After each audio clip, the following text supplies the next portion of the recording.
The dive pool was quiet that afternoon, tucked in the far end of the local aquatic center. With the sun hanging lazily in the sky and most people out enjoying the weekend elsewhere, Ethan had the whole place to himself. He liked it that way. No screaming kids, no splashes, just the cold, still water and the echo of his own breaths. The deeper, Olympic-grade dive pool had always fascinated him. It was unnervingly deep, nearly 5 meters at its deepest, and carried a strange sense of isolation. Ethan dove in cleanly, slicing the surface and plunging deep into the cool blue. He swam a few laps, letting his body drift and twist beneath the surface like a slow-moving eel. It was peaceful, meditative even. Until something pulled his leg. At first, it was subtle, like a current shift or a brush of loose fabric, but then it yanked, hard. Ethan's body jerked downward, bubbles erupting from his nose as panic flared. He kicked violently, twisting, spinning, but saw nothing. No ropes, no limbs, no one else in the pool. He was now nearly 3 meters deep. His lungs tightening, Ethan powered upward, clawing through the water with frantic strokes.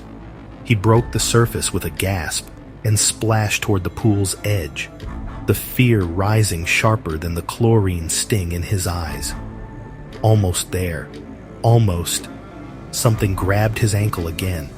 This time, it was stronger, tighter, like icy fingers wrapping around flesh and dragging him back into the deep. Ethan screamed underwater, the sound lost in bubbles as his hand smacked the pool's edge. With all the strength he had, he latched onto the tiled lip and pulled with everything. The force beneath tugged, unrelenting, but he was stronger, desperate, terrified. With a final heave, Ethan launched himself out of the pool and landed on the wet tiles, coughing, gasping, limbs shaking. The pulling stopped instantly. He spun around. The water lay still, calm, undisturbed. Nothing floated. No shadows, no movement. Just the blue reflection of the skylight above. His leg, fine. No cramp, no injury, not even a bruise. He walked around the pool, waited few minutes, just to be sure nobody actually playing a prank on him. But nothing. He was the only soul there. But the feeling, that cold grip, that unnatural weight, still lingered deep in his bones. Shivering despite the warm air, Ethan backed away from the pool, dripping, confused, and afraid. He changed his clothes quickly and walked out of the pool room, past the empty locker bay, and into the blinding sunlight of the parking lot. While driving, he was still thinking about the incident. It happened too fast. He was really not sure what had happened. A few days later, he was having lunch with his roommate when he told his about it. Did the old rumor come up again? "How do you not know this?" the roommate asked, brows furrowed. That dive pool was built in 1980s, and at that time they had discovered burial ground, some 200 cemeteries or something dating back to 17th century. They found bones when they started digging the foundation. Ethan blinked. They still built it? Yeah, said it was relocated respectfully, whatever that means. He didn't return to the pool again any time sooner, only went back like after 3 months. Since it was the only dive pool in town, there was not much of an option. But he only comes when there are more people, and especially when there was a lifeguard on duties.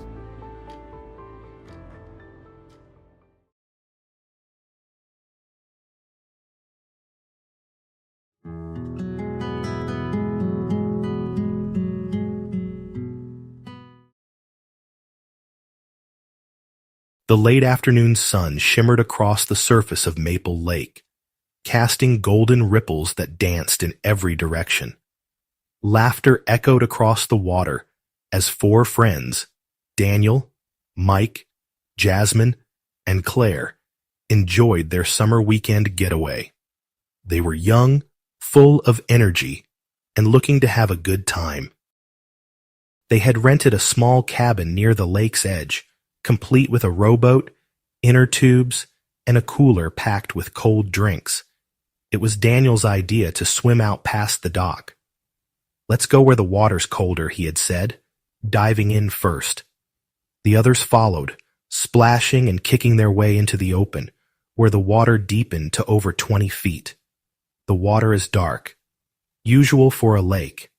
Most of the time you can't see the bottom. Some people get spooked by the darkness of the lake, but others just don't care. Daniel loved swimming. It always gave him a sense of weightless peace. He floated on his back, eyes closed, letting the gentle water rock him.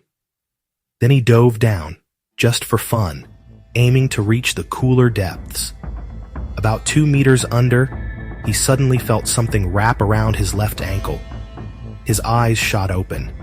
He tried to kick, but his foot didn't move freely. There was resistance. Thin, tight, almost invisible. He reached down and felt the unmistakable tug of fishing line tangled around his leg, winding around his calf, and anchoring him to something deeper.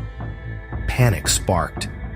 Daniel twisted and pulled, but the line bit into his skin. Beneath him, he could barely see it, a mess of old fishing wire, tangled with submerged branches or a rotting stump. His lungs were already burning from the dive, and now his leg was useless. He thrashed upward, managing to surface with a gasp, but only just. His arms flailed above the water, trying to keep himself afloat with one leg uselessly dragging him down. "Help!" he cried, coughing on lake water. Jasmine was the first to notice. "Dan!" He went under again, swallowing a mouthful of water before he fought his way back up, arms slapping the surface. "I'm stuck," he shouted, eyes wild. Mike didn't hesitate. He grabbed the orange float tube from the boat and hurled it toward Daniel. It slapped the water within reach, and Daniel lunged for it, wrapping both arms around it tightly. "I got him," Jasmine shouted, already grabbing the rope tied to the float and pulling with Claire. The line jerked as Daniel clung to it like a lifeline. Meanwhile, Mike leaped into the boat and rowed furiously toward them. As the boat reached Daniel, Mike leaned over the side and pulled him up with all the strength he had. It took 2 tries, but they managed to haul Daniel over the edge and into the boat, water pouring off his body as he collapsed, gasping. His leg was still tangled, the fishing line slicing slightly into the skin. Mike used the small emergency knife from the boat's side pouch to carefully cut through the nylon mess. It took several minutes to get it all off. The line had wrapped around both ankle and foot, snagged on an underwater tangle of old branches and trash, likely discarded decades ago. Part of a rotting wooden crate was still woven into the fishing line when Mike yanked up the last knot. Daniel lay in the boat, coughing and shivering in the summer sun. "That could have gone bad," Jasmine said, her voice shaking. "It almost did," Daniel whispered, still staring at the water. Later, as they sat back at the cabin, towels around their shoulders, warm drinks in hand, Daniel couldn't stop thinking about how quickly everything had changed.